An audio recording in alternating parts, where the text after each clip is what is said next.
Lorsqu'en 1930, la nouvelle arrive à Kingston du couronnement du Rastafari Mekonnen comme l'empereur d'Éthiopie sous le nom d'Haïlé Sélassié, c'est-à-dire la force de la Trinité, les admirateurs de Garvey reprennent une déclaration de leur leader inspirée du fameux psaume 68-31. Les grands viendront d'Égypte, l'Éthiopie tendra les mains vers Dieu et adopte comme nom de culte le nom initial de l'empereur Rastafari, qui signifie la tête de celui qui est craint.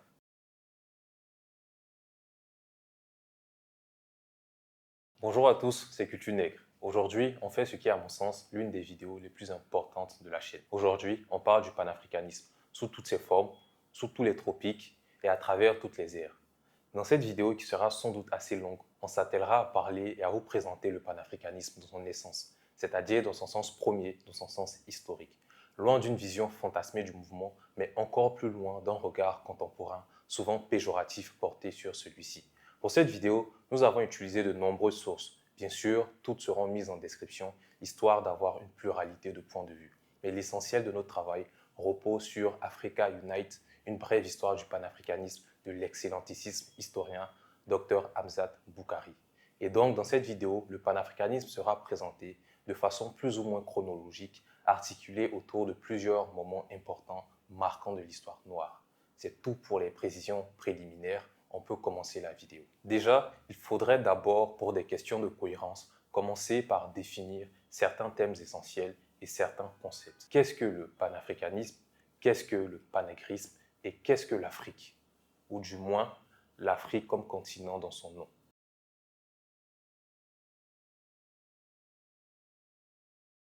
Le panafricanisme est un mouvement historique et politique de solidarité entre les peuples africains et afrodescendants, né de l'expérience commune de la domination, visant l'émancipation, l'unité et la souveraineté face aux systèmes impériaux.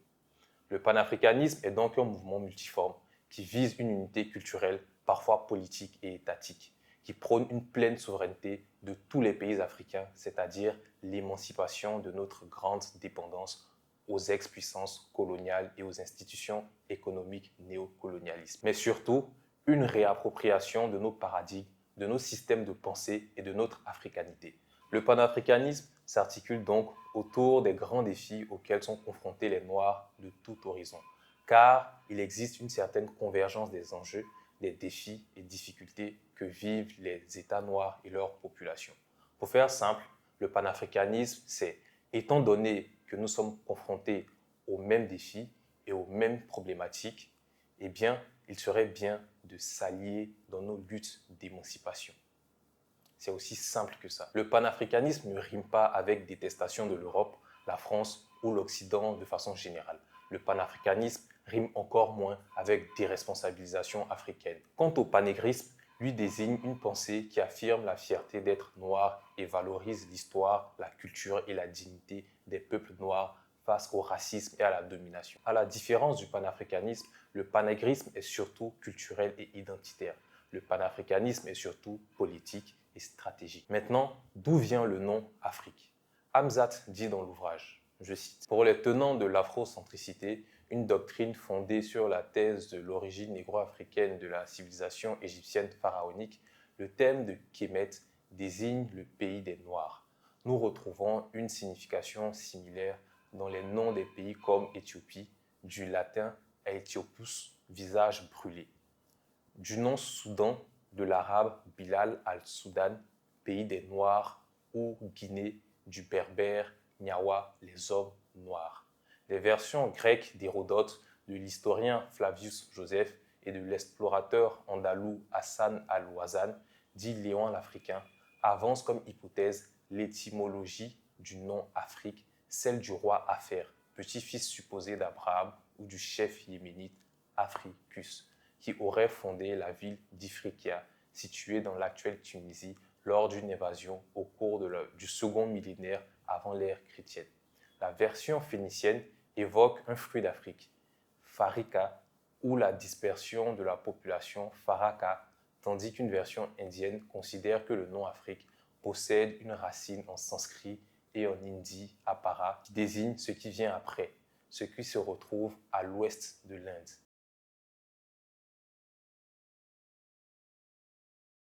L'histoire du panafricanisme tire ses origines non d'une réelle unité africaine précoloniale, comme beaucoup le fantasment, mais plutôt d'une souffrance et d'un rapport commun à l'histoire. Nous sommes au XVe siècle, exactement en 1441. Deux capitaines portugais, Antao Goncalves et Nuno Tristão, capturent 12 Africains à Cabo Branco, dans la Mauritanie actuelle, et les emmènent au Portugal comme esclaves. 3 ans plus tard, c'est près de 235 Africains qui sont capturés et réduits en esclavage en Europe. En 1451, la canne à sucre est cultivée pour la première fois sur une île portugaise, celle de Madère. Et pour la première fois, des esclaves africains sont envoyés dans les plantations. À partir de là, les Portugais mènent plusieurs expéditions tout le long des côtes africaines. Pendant ce temps, pendant ces expéditions, ils profitent pour établir des comptoirs, pour acheter de l'or, pour capturer des esclaves, mais aussi pour acheter auprès des rois locaux. Le 8 janvier 1454, le pape de l'époque, Nicolas V, promulgue la bulle papale Romanus Pontifex, déclaration de guerre contre l'Afrique. Une bulle papale est un document à travers lequel le pape pose un acte juridique important. Dans cette bulle, le pape Nicolas V concédait au roi du Portugal, Afonso V, et au prince Henri toutes les conquêtes en Afrique, en y réduisant en servitude perpétuelle toutes les personnes considérées comme infidèles et ennemies du Christ, et en s'appropriant tous leurs biens et royaux. Ces événements marquent le début de la traite transatlantique. Dans la première moitié du XVIe siècle, la violence du colonialisme européen entraîne la disparition massive des populations amérindiennes. Pour compenser la chute brutale de la main-d'œuvre forcée amérindienne, une première politique d'engagement de travailleurs blancs à durée limitée de 3 ans avec la possibilité de retourner en Europe est mise en place. Mais elle se révèle vite insuffisante. Les travailleurs européens galèrent à trouver le bon pied d'appui. Progressivement, avec la découverte de l'étendue des richesses présentes sur les Amériques et la nécessité de passer d'une colonisation de prédation à une colonisation d'exploitation et de peuplement, les Européens organisent à destination du Nouveau Monde, c'est-à-dire l'Amérique, une déportation massive et forcée de captifs africains. Dominée par l'Espagne et surtout le Portugal dans la seconde moitié du XVIe siècle, la traite connaît un premier pic à peu près en 1640, lorsque le Brésil puis la Caraïbe entrent dans le cycle de la canne à sucre qui demande une importante main-d'œuvre. Au cours du XVIIe siècle, les Provinces-Unies, c'est-à-dire le Pays-Bas, la Grande-Bretagne, la France et le Danemark investissent dans les îles à sucre. Les premiers captifs africains arrivés en Amérique du Nord en 1619 sont dans le cadre de la traite britannique et hollandaise. Ils sont conduits en Louisiane. Alors que le nombre d'Africains déportés dans les Amériques au XVIe et XVIIe siècle s'élève à environ 2 millions. Il connaît une hausse spectaculaire au XVIe siècle avec plus de 6 millions d'Africains arrivés vivant dans les Amériques. Toutes les nations européennes s'engagent directement ou indirectement dans la traite. En 1713, Londres obtient l'Assiento et domine la traite organisée, tandis que les colons portugais installés au Brésil ouvrent un circuit direct avec l'Afrique dans l'Atlantide Sud. Dans la seconde moitié du XVIIIe siècle, la concurrence entre la France et la Grande-Bretagne fait rage. Au total, lors de cette traite, c'est près de 12,5 millions de Noirs qui ont été déportés et au minimum 1,8 million de Noirs qui meurent pendant les traversées qui se déroulent dans des négriers où les conditions sont tout simplement inhumaines. Fin XVIIIe siècle, plusieurs éléments s'agrègent. Grande révolte d'esclaves un peu partout, apparition de sociétés abolitionnistes et siècle des Lumières. Début XIXe siècle, c'est Haïti qui lance une grande révolte au cours de laquelle les troupes françaises de Napoléon sont boutées par les généraux africains Toussaint Louverture, Jean-Jacques Dessalines et leurs troupes. Cet événement consacrera Haïti comme la première république noire de l'histoire. C'est d'ailleurs le sujet de notre première vidéo YouTube, qui est soit dit en passant très horrible. Dans la foulée, de nombreux États aboliront l'esclavage. Maintenant, retournons à la fin du XVIIIe siècle pour parler des premières républiques noires d'Afrique et des mouvements de retour en Afrique. En 1772, c'est une affaire judiciaire qui marque un tournant décisif dans la pratique de la traite et de l'esclavage. c'est l'affaire Somerset. Quittant la Virginie pour l'Angleterre en compagnie de son maître, James Somerset pense devenir libre en touchant le sol anglais.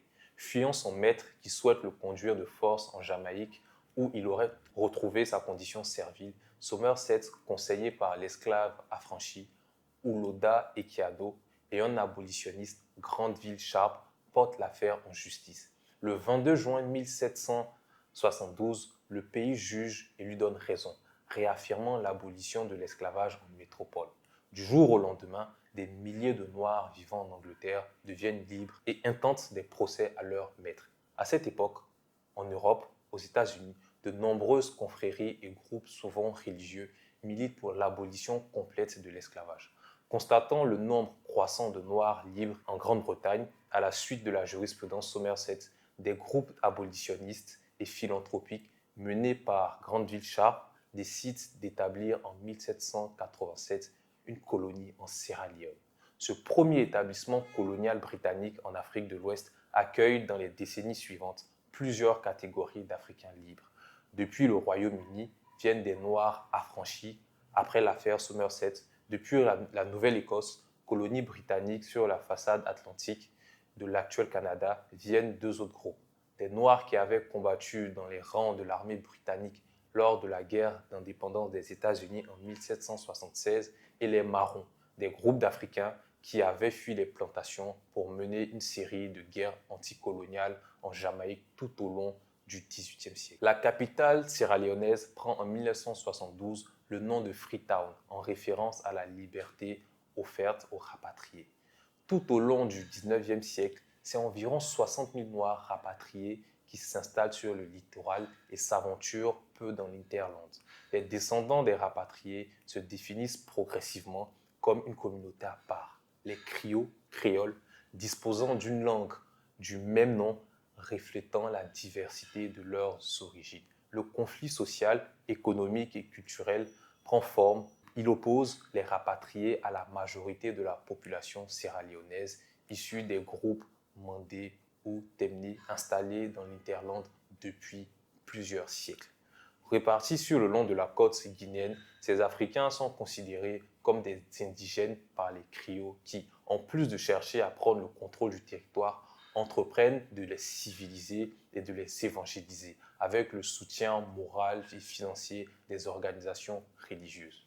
Pour faire simple, des afro-descendants rapatriés sur une terre ancestrale, une fois installés, au lieu de s'évertuer à fonder un État souverain avec leurs frères autochtones, se persuadent d'être meilleurs parce qu'éduqués comme des blancs. Et donc, ils développent un complexe de supériorité. Tout cela ressemble beaucoup à de la colonisation. La capitale, dominée par des groupes créoles, est également le siège des compagnies commerciales britanniques qui se partagent le marché de l'huile de palme, du café et du cacao. Les Kriols sont alors invités par les autorités britanniques à participer à la vie administrative de la colonie dans le cadre du système colonial, l'administration indirecte. Du côté des États-Unis, revoyons un peu comment le mouvement s'est développé. Pour ce faire, bien sûr, on quitte la Sierra Leone et on se retrouve aux États-Unis, pays des fast-foods, des élites corrompues, pédophiles et sataniques.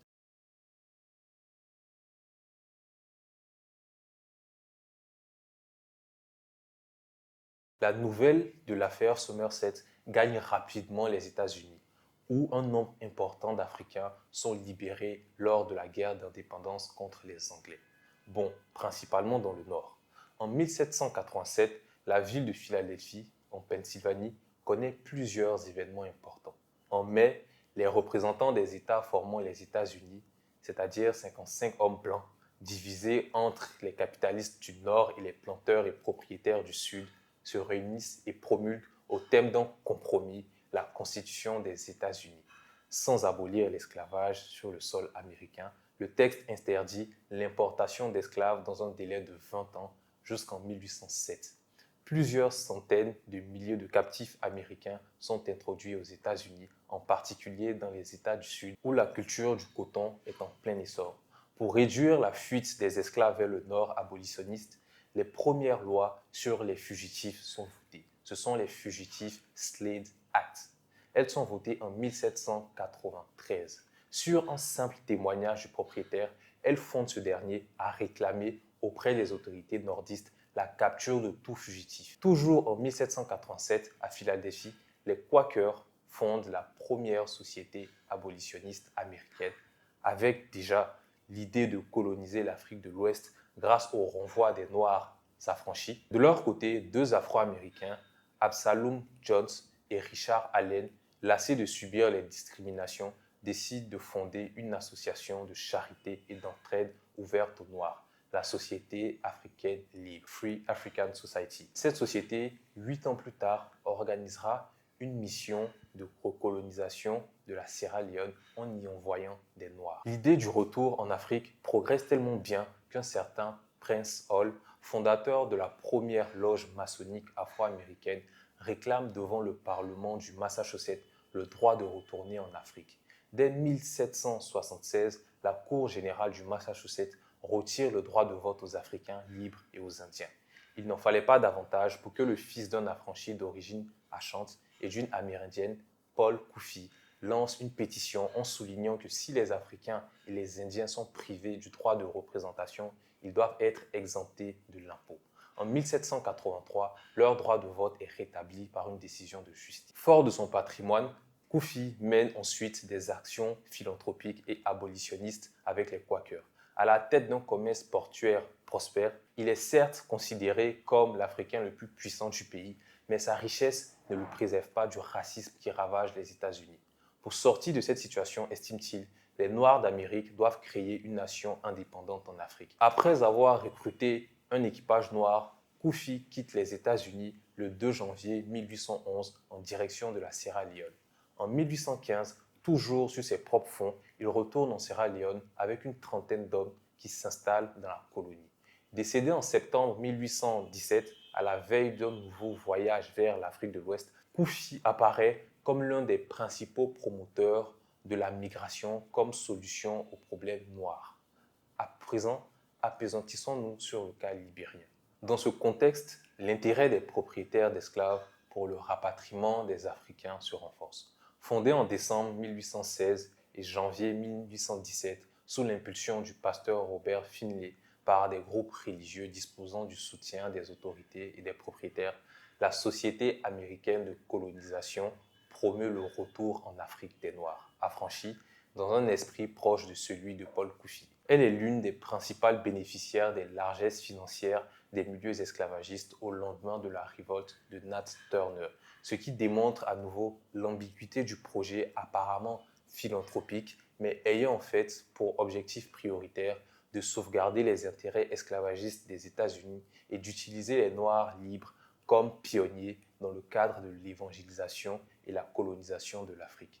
S'inspirant du précédent sierra-léonais, l'ACS participe à l'établissement d'une colonie sur la côte occidentale de l'Afrique qui prendra bientôt le nom de Libéria. Malgré les débuts relativement modestes, le Libéria attire un nombre grandissant de rapatriés. Dans les années suivantes, entre 1822 et 1865, pas moins de 15 000 Noirs émigrent des États-Unis avec le soutien logistique de l'ACS pour y s'installer. Des Africains de la Barbade, de la Jamaïque s'organisent également en compagnie de colonisation pour migrer au Libéria, soit dans une vision religieuse, soit dans l'espoir d'y trouver de meilleures opportunités professionnelles. Le 26 juillet 1847, la colonie américaine du Libéria devient indépendante et se dote d'une constitution calquée sur celle des États-Unis. D'une cinquantaine de migrants par an en 1847, le nombre de rapatriés passe à 441 en 1848, puis augmente régulièrement. La capitale du pays devient alors Monrovia, en hommage au président américain John Monroe. Bizarre. À ce niveau, on comprend bien que ce mouvement, ayant pris ses racines en Angleterre, s'est beaucoup développé aux États-Unis. Mais un autre événement lui donnera une plus grande ampleur.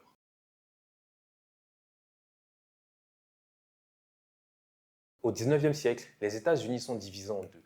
Le Nord est abolitionniste et le Sud pratique encore l'esclavage. Mais la situation va encore se complexifier quand des Noirs vivant au Sud décideront de regagner le Nord ou des pays comme le Canada. Comme tête de proue de ces mouvements, une femme, Harriet Tubman, dont on a déjà parlé sur cette chaîne, qui aidera des milliers de Noirs à joindre le Nord. Face à ça, les États du Sud contre-attaquent, puisque c'est littéralement de la main-d'œuvre que les propriétaires d'esclaves perdent. En 1850, une seconde version du Fugitive Act est votée, enjoignant les États du Nord à livrer les esclaves sudistes qui se sont enfuis. La situation se cristallise. Les clans sont maintenant en opposition parfaite. Le pays est divisé en deux clans qui ne peuvent plus se sentir.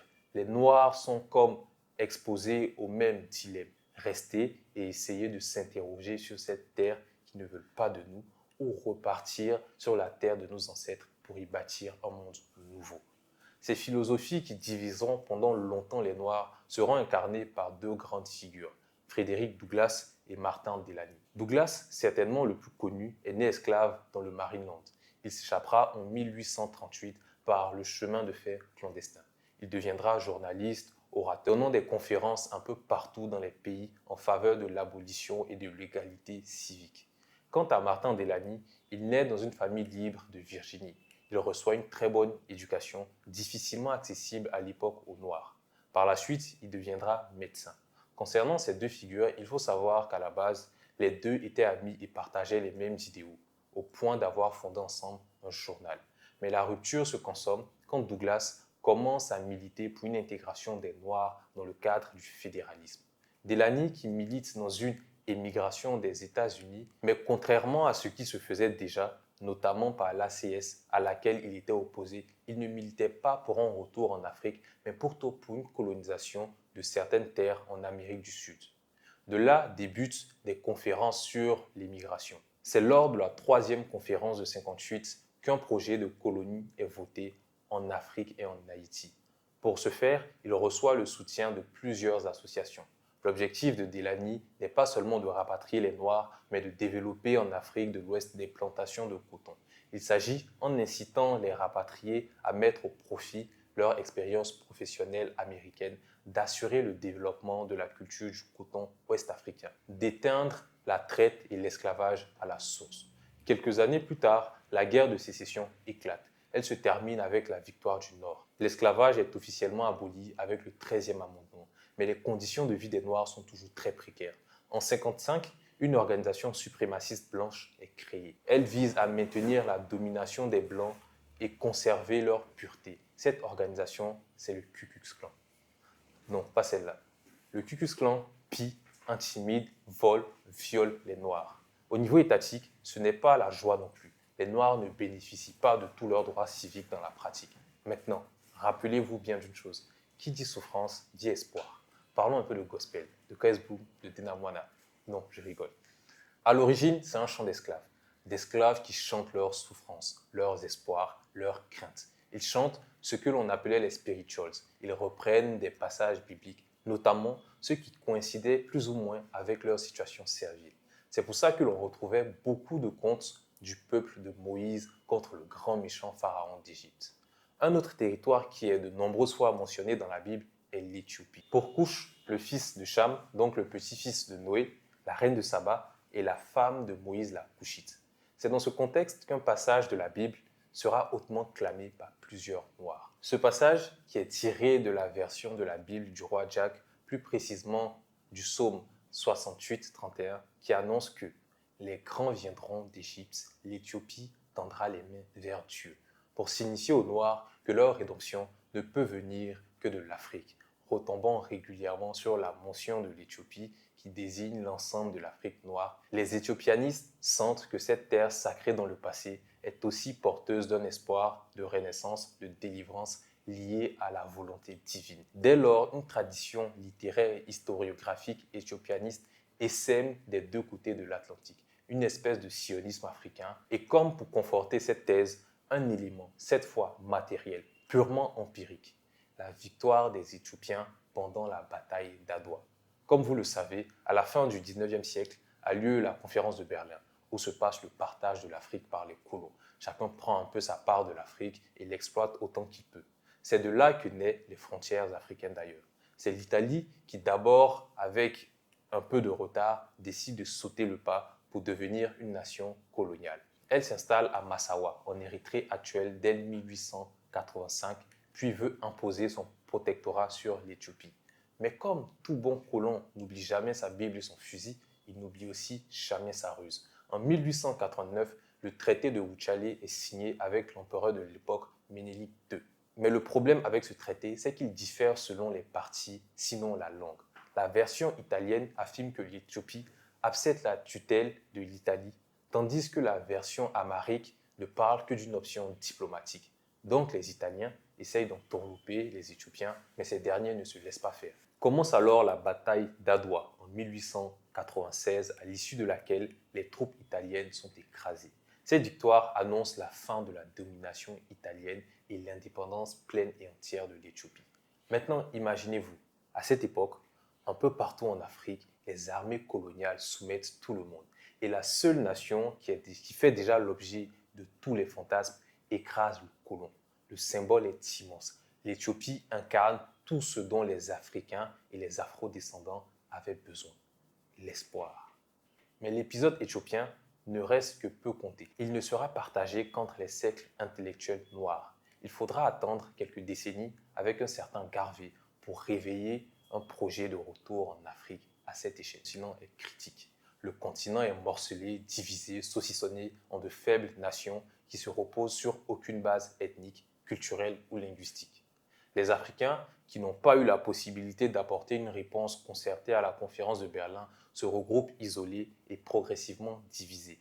Dès lors, ce sont les mouvements de retour en Afrique, initiés par les Afro-Américains, qui vont offrir la première plateforme de développement des idées d'unité africaine. Disposant depuis les Amériques d'une vision plus globale sur la situation du continent et davantage enclin à assimiler l'unité de l'Afrique à l'unité raciale, ces mouvements de retour sont soutenus par la logistique des missions religieuses. Cependant, souvent imbus de leur expérience occidentale et convaincus eux aussi d'avoir un rôle civilisateur, CF le cas libérien et sierra-léonais, ces peuples se départissent de plus en plus des Africains.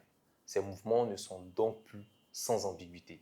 De ce fait, le retour des Afro-descendants, parfois perçu en Afrique comme une autre forme de colonisation, pose un problème supplémentaire pour les sociétés africaines déjà bouleversées par le colonialisme européen. Les créoles et les rapatriés, se jugeant supérieurs aux autochtones, une stratification sociale fondée sur la couleur et sur l'origine se met en place au Libéria et en Sierra Leone. Utilisés comme main-d'œuvre à bas coût, les autochtones nourrissent un sentiment croissant à l'égard des groupes d'Afro-Américains qui refusent de travailler la terre et préfèrent mener des activités plus paisibles comme le commerce apportant des profits rapides. Pour plus d'informations sur ce sujet, je vous conseille la vidéo de Mr. Harris. C'est compte tenu de toutes ces difficultés que les Afro-Américains s'organiseront pour mettre en place ce qu'ils appellent les conférences panafricaines, pensées par un certain Henry Sylvester Williams. La première conférence panafricaine se tient du 23 au 25 juillet 1900 à Londres. Y assistent des personnes comme Webb Dubois, Benito Sylvain, Anna Julia Cooper et le bishop Alexander Walters, ainsi que des délégués et représentants de pays africains, notamment du Libéria, de la Sierra Leone et de la Gold Coast. À l'issue de cette conférence, les recommandations finales demandent aux autorités de l'Éthiopie, de l'Haïti et du Libéria de se fédérer diplomatiquement afin d'opposer un front commun à ce qu'ils appellent la politique d'extermination et de dégradation qui prévaut en Europe à l'égard des Noirs et de leurs dérivés. D'autres recommandations s'y adjoindront, comme celles portant sur les guerres des Boers en Afrique du Sud et sur les crimes au Congo perpétrés par l'horrible Léopold II. La conférence a un franc succès, mais c'est seulement en 1919 que la prochaine aura lieu, pour un tas de raisons structurelles et économiques. Mais entre-temps, c'est-à-dire 10 ans avant, les militants n'ont pas chômé. En 1909 est créée la NAACP, la National Association for the Advancement of Colored People. Elle a à sa tête des figures comme Webb Dubois, Mary Church Terrell et Ida Wells Barnett. L'organisation se voulait très ouverte. Elle comptait des Noirs extrémistes comme des modérés, mais aussi assez de personnes blanches. Et peu à peu, face à l'embourgeoisement de ses membres, beaucoup se tourneront vers les mouvements jugés plus radicaux, comme celui d'un certain Marcus Garvey.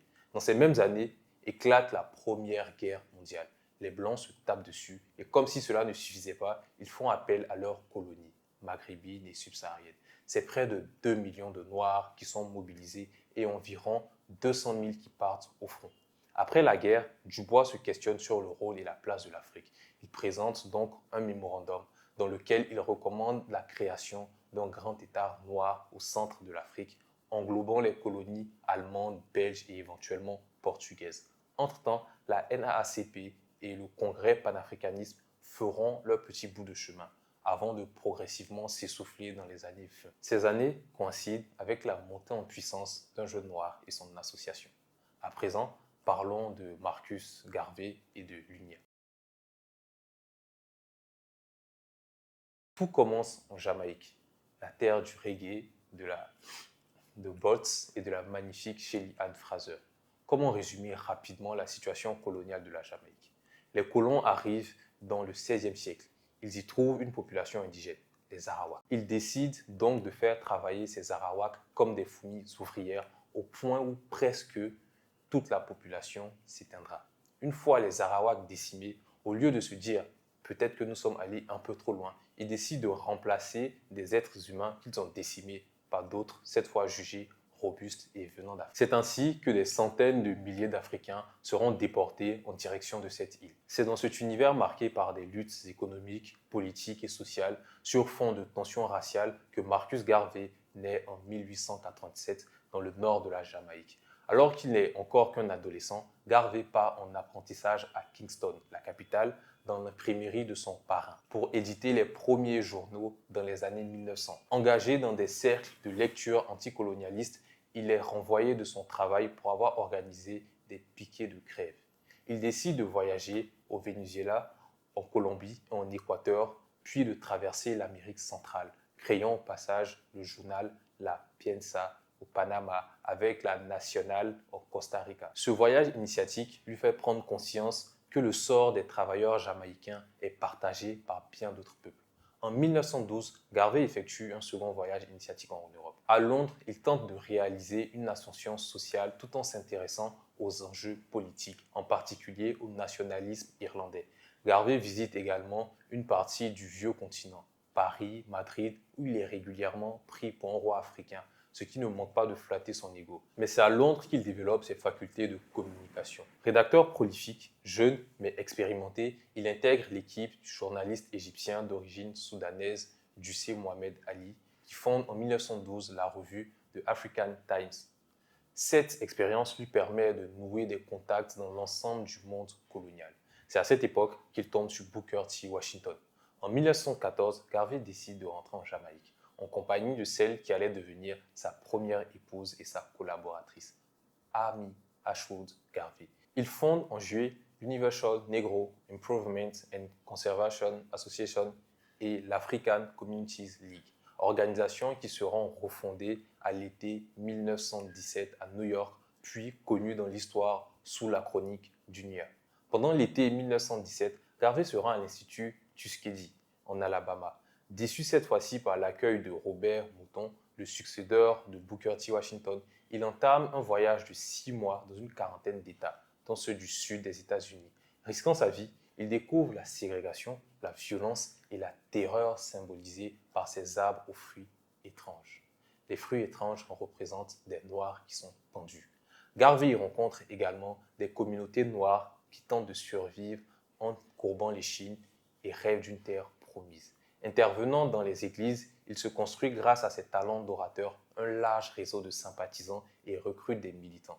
À son retour à Harlem, Garvey prend les quartiers à l'angle de la 135e rue. C'est là-bas qu'il accroît ses activités militantes, faisant de plus en plus d'ombre à la NAACP de Dubois. Pour comprendre l'antagonisme qu'il y a entre l'UNIA et la NAACP, il faut simplement s'épancher sur les figures de proue.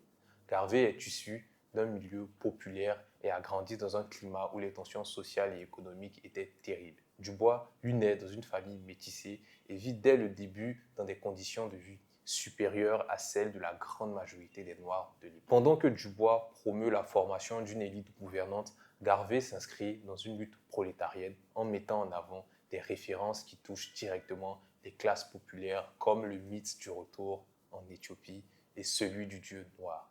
Le militantisme de Garvey est beaucoup plus radical et populaire. En 1919, Garvey se lie d'amitié avec une femme d'affaires noire américaine très puissante, C.J. Walker.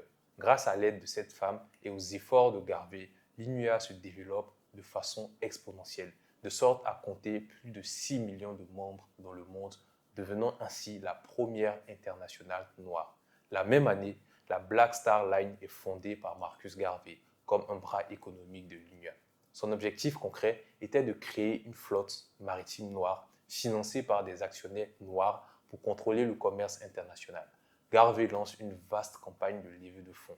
Des milliers de Noirs achètent des actions à 5 dollars. La compagnie transporte surtout des produits commerciaux, sucre, bananes, bois, charbon et parfois des passagers. La Black Star Line projette des liaisons régulières entre les États-Unis, la Caraïbe, Jamaïque, Cuba, Panama et à terme la côte de l'Ouest africaine, notamment le Libéria. Des délégations de l'UNIA sont envoyées au Libéria pour négocier des terres et des concessions.